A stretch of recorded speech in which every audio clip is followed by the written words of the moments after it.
Here's my next video thing. This is a set, for your last set. So here we go. Here's example here. Primes. We have primes. 2, 3, 5, 7, 13. Or it's 2, 3, 5, 7. I should have put 11. 2, 3, 5, 7, 11, 13, 17, 19, 23, 29. You know, etc., etc., etc. Or 2, 3, 5, 7, 11, 13. Unto infinity. Hold on, let me come over here real quick, really quick. Where's my pen? It's to be kind of OCD. 11, and 11. Alright, walking back. Hey, there's a Netflix thing, month. Not sure I want to get wrapped into that again. I don't know. Thinking about it, maybe. Let's see.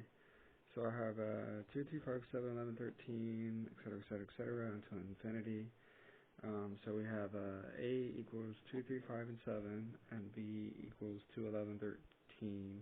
I'm sorry, 2, 11, 3, 13, 17. So and C equals 3, 29, and 31. So the set would be, so if it had A plus B, it would be 2, 3, 5, 7, 11, 13, 17. So all those are joined together or in unison together.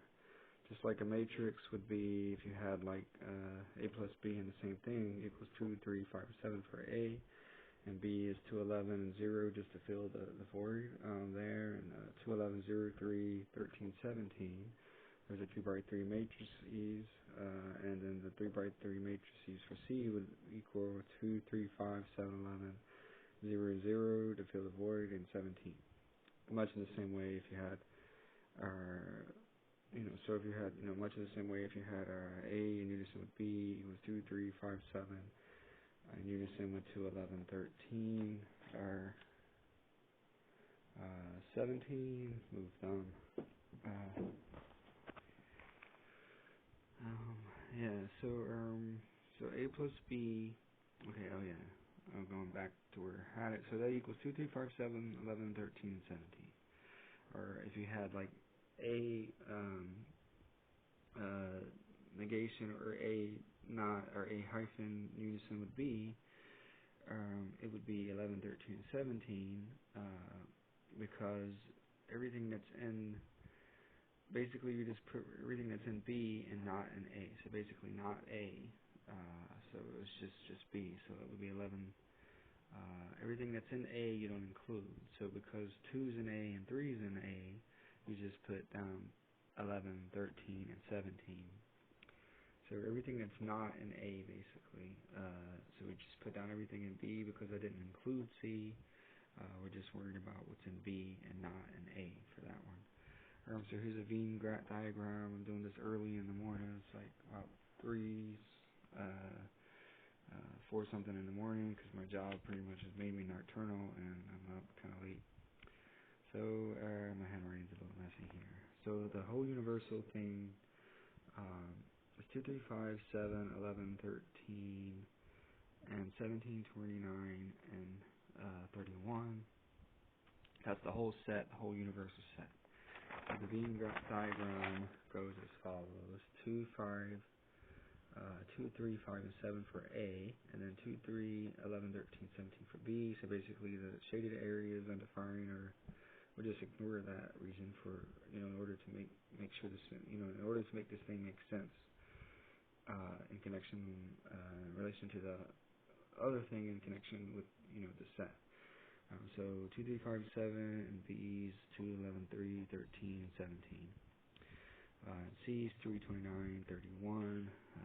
So if you had A minus B intersection with C, what's not in C, basically you would have just A. So 2, 3, 5, 7. If you had A minus B intersecting with C, then because you're minus in B, or minus B, minus in B, so if you minus B, it's the same thing as saying A plus B hyphen what's not in B. So basically, it just becomes like A intersecting with C, and that's just 3, because the common things thing in A